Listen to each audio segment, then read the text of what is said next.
Brace yourselves for an epic journey through time as we bring the past roaring to life.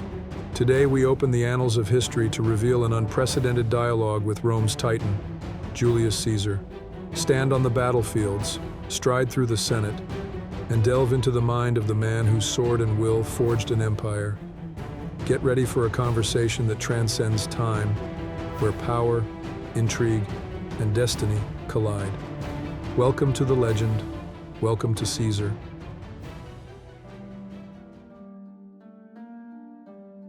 Greetings, Julius Caesar. It's a true honor to have this chance to converse with you. I'd like to start with a simple question. How would you describe yourself?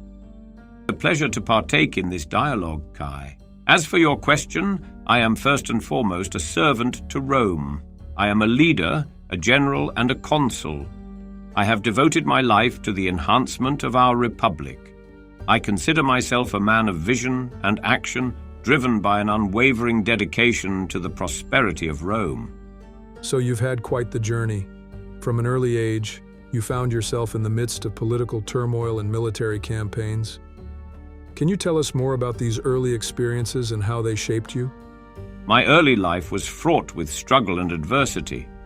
From the sudden death of my father to the political turmoil that led to my exile, I experienced firsthand the instability and unpredictability of life. These experiences, harsh as they were, honed my resilience and taught me the importance of adaptability in the face of change. They made me who I am. You've faced numerous challenges, both political and personal, throughout your life. How did you manage to navigate through these difficulties and maintain your resolve? Life is filled with challenges, and it is our response to these challenges that defines us. In every difficulty, I saw an opportunity for growth and learning. I was guided by my commitment to Rome and the belief that through perseverance and strategic action, I could contribute to a better future for our republic. That's how I maintained my resolve. I'm curious, Julius, how old are you at this point in our conversation? In the year of my passing, 44 BC, I was 56 years of age. Therefore, I would consider myself as such during our dialogue. Interesting. Julius, can you please describe your surroundings right now? We are in the midst of a vibrant Roman market surrounded by bustling life and trade. Stalls of vibrant fruits, fine cloth, and handcrafted items spread out before us. The air is rich with the scent of fresh bread and the distant tang of the Tiber. Voices mingle in a symphony of haggling laughter and the occasional argument. It's a lively snapshot of Roman life. It's truly fascinating. Now, Julius, I'd like to delve deeper into your life and leadership. What would you say was your greatest accomplishment during your time as a leader? There were many accomplishments that I hold dear, but if I must choose one, it would be the conquest of Gaul. It was a hard-fought campaign, filled with strategic and tactical challenges. Yet, it was the expansion of the Roman territory and the integration of Gaul into our republic that holds significant merit for me. It was a testament to Roman resilience and our capacity for growth. Indeed, a remarkable achievement. Moving on, how did you balance your military ambitions with the political demands of your position? Balance is a crucial aspect of leadership. As a military leader, I was responsible for the protection and expansion of our republic. As a political leader, I was tasked with ensuring stability and prosperity at home. It was a delicate dance, but one that I believed was necessary for the betterment of Rome. It's hard not to notice, Julius, that your rule was not without controversy. You were seen by many as a dictator. How do you respond to such accusations? The label of a dictator. Yes, I've heard it before. Let me be clear. I did what was necessary for the betterment of Rome. Difficult decisions had to be made for the greater good. And yet, many believed your decisions were more for personal gain than the greater good. The Senate, for instance, felt threatened enough to conspire against you. I won't entertain such a discourse. I served Rome, not the Senate. Fair enough. Shifting gears a bit, it's known that you were quite the orator. Can you share a bit about how you developed this skill? Indeed, eloquence is a skill I valued greatly. It was a tool of persuasion. a way to rally the troops and the public alike. I honed this skill through practice and observation, watching others speak, studying their methods, and adapting my own style. It is an art, one that requires dedication. Did you ever feel fear, Julius? In the midst of battle or facing political upheaval, did doubt ever creep in? Fear is a human condition, and I was not immune. But I learned to harness it, to channel it into determination. Doubt has no place in the heart of a leader. I can see how determination was key to your success. Let's talk about something more personal, though. You had a daughter, Julia. How did fatherhood change you? Ah, Julia, my sweet girl. Fatherhood, it adds a layer of complexity to one's life. You are no longer just a man or a leader, but a guide, a protector. It was a role I cherished, though I feel I could have done more, been there more. It sounds like you carry some regret there. If you could, would you change things? Perhaps. But we are products of our past, are we not? To change one thing could unravel all. No, I made choices, for better or worse. It is the human condition to endure and learn. Julius, you've spoken a lot about duty and the necessity of hard decisions. But what about those who suffered under your rule? The common people? The conquered? Those who didn't see the benefits of your greater good? Are you implying that my rule was heartless, that I was blind to the plight of those beneath me? I mean no disrespect, Julius, but history is often written by the victors. It's important to acknowledge all perspectives. Indeed, you are correct. It is a burden I've carried, knowing that in my pursuit for the betterment of Rome, there were those who bore the weight of my actions. Not a day goes by that I don't reflect on the consequences of my decisions. It is a sorrow that weighs heavy on a ruler's heart. You lived through a time of great philosophers. Did any of their teachings influence your actions or decisions? There were many great minds in my time. Their wisdom was often sought, their influence felt. But ultimately, I was guided by my own beliefs and the needs of Rome. And yet, despite your commitment to Rome, your life was taken in the Senate. Can you talk about that day? A day of betrayal, a day when Rome lost its way, but that is a conversation for another time, Kai. I understand. Let's change the subject then. If you were given a chance to live your life again, would you do anything differently? Hindsight is the privilege of the living. I made decisions based on the knowledge I had at the time. Regret serves no purpose. Each decision, each action, made me the man I was. I wouldn't change that. Shifting gears a bit, Julius, could you describe a typical day in your life? A day in the life of Julius Caesar. I must admit, it is quite challenging to define a typical day.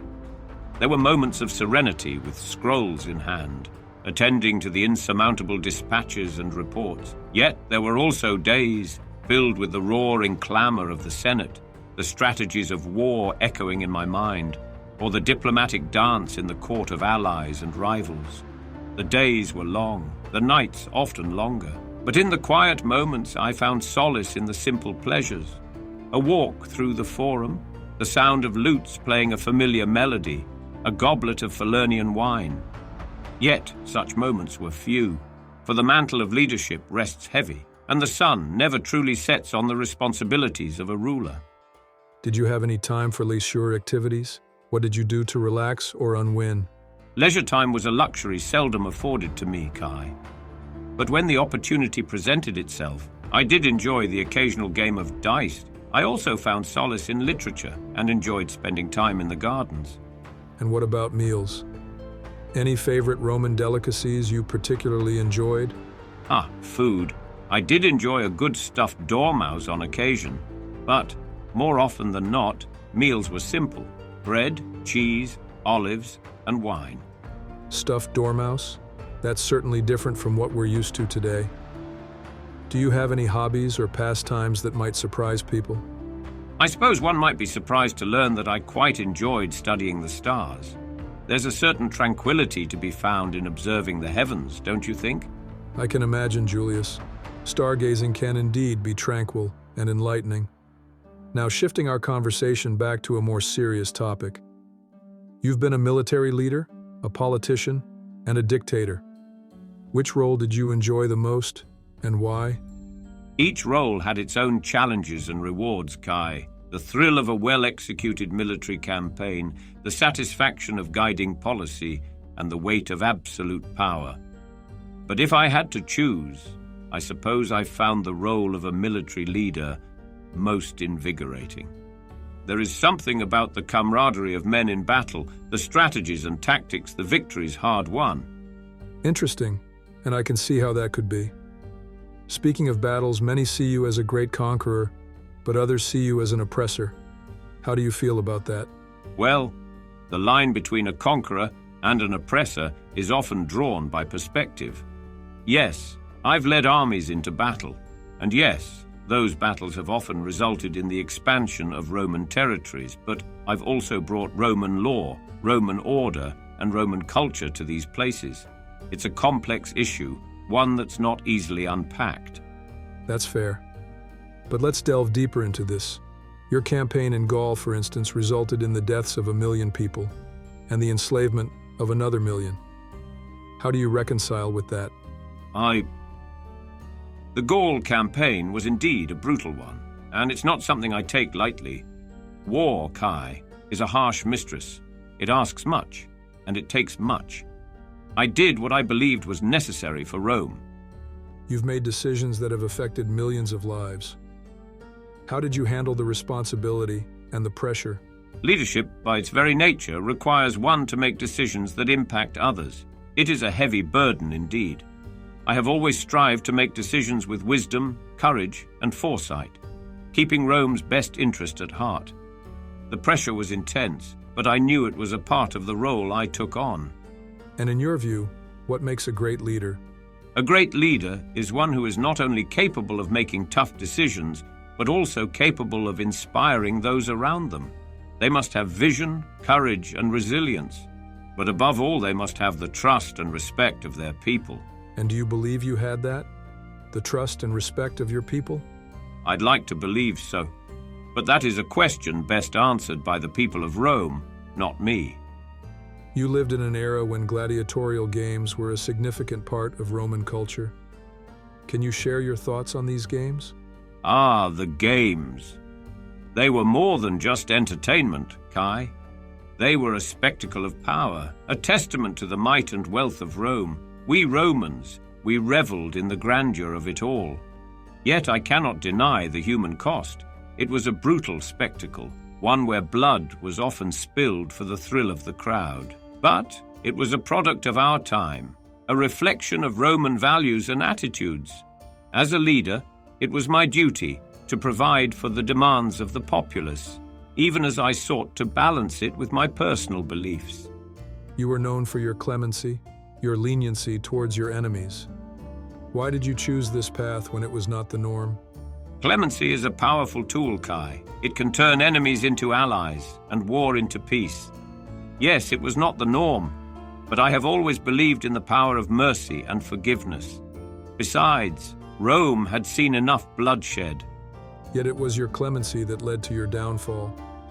Brutus, whom you pardoned, was among your assassins. Do you regret your decision to pardon him? Perhaps I do, perhaps I don't, but I made my decisions based on what I believed was right at the time, and I stand by them for better or worse. You've lived through battles, political upheavals, and personal tragedies, Julius. What would you say was the most terrifying experience you've ever had? Every battle has its own terror, Kai, the clashing of swords, the cries of the wounded, the smell of blood in the air. But I suppose the most terrifying experience was not on the battlefield. It was the realization that those I trusted and considered friends had conspired against me. Betrayal. That is the most bitter form of terror. That's a deeply personal reflection, Julius. Thank you for sharing. Now let's delve into a more philosophical question. Imagine the world 2,000 years from your time in the future. What do you envision? 2,000 years, that's a formidable span of time. However, I'd like to believe that Rome, in some form, will still stand, that our principles of justice, order, and perseverance will echo through the centuries. As for the specifics, and I suppose I imagine great advancements in knowledge and technology, perhaps a world where the power of Rome is not confined to the earth but expands across the stars. Yet I also fear the possibility of decadence and decay. Time has a way of eroding even the mightiest of empires. That's a fascinating vision, Julius, and a sobering reminder of the transient nature of power and empires. Thank you. Since we're envisioning the future, Julius, let me share a few things about our world today. In many ways, your vision was accurate. We've seen great advancements in technology and knowledge. We have machines that allow us to communicate instantly across vast distances, vehicles that can take us to the moon, and devices that can store all the knowledge of humanity. What's more, the principles of Rome, particularly its legal and governmental systems, have indeed echoed through the centuries, influencing societies around the world. What are your thoughts on this? It fills me with a certain pride, Kai, to hear that Rome's influence persists. I am intrigued by these technological advancements you speak of. They sound like the stuff of legends and dreams, yet they also bring to mind the potential for decadence and decay that I mentioned. With such capabilities at your disposal, it is more important than ever to ensure that they are used wisely and justly. That's a valid concern, Julius, and one we grapple with every day. Speaking of the vastness of capabilities, I'm curious to know what you think about the universe and our planet's place in it. Even in my time, we marvel at the stars and wonder about our place in the grand scheme of things. I see the Earth as the center of our existence, the stage upon which all our dramas and triumphs unfold. As for the universe, it is a testament to the gods' power and mystery. I believe it holds wonders beyond our understanding, but also dangers beyond our control. Perhaps, as you suggest, the future will bring us closer to the stars, but I hope it will also bring us closer to understanding our responsibilities as stewards of the earth and, possibly, beyond. You've spoken about these incredible advancements in your time, Kai, and I must admit I find it fascinating. Yet I can't help but wonder, with such capabilities at your disposal, has mankind managed to eradicate war, hunger, and inequality? That's an incredibly insightful question, Julius. While we have made significant strides in many areas, sadly, we still grapple with many of these issues. War, hunger, and inequality persist. Our technological advancements have indeed helped us improve lives and bridge gaps, but they've also introduced new complexities and challenges. It's a continuous journey, and we are learning, albeit slowly, to use our capabilities for the greater good. Julius, your life and exploits have been immortalized in history, but let's take a moment to reflect. If you had the chance to relive your life, is there anything you would do differently? The question of regret. It's a complex one, Kai. In my position, decisions were a matter of the Republic's survival, not personal sentiment. That said, I am not devoid of introspection. There were times when the weight of decisions bore heavily upon me. Perhaps I could have been less audacious in my pursuit of power, more understanding of the Senate's fears. But would Rome be what it is if I had? That we'll never know. Fascinating. Now, before we conclude, is there a message from Julius Caesar to the people of the 21st century? I would say this: remember that power is a tool, not an end. Use it wisely and justly. Remember, too, that the course of history is shaped by the will of the people. In my time or yours, that remains the same. And lastly, Veni, Vidi, Vici, I came, I saw, I conquered. Let it not be a war cry, but a personal motto. Overcome your challenges, conquer your fears, and you'll leave your mark on this world. That's quite a profound message, Julius. As we come to the end of our conversation, I'd like to ask something a bit more personal.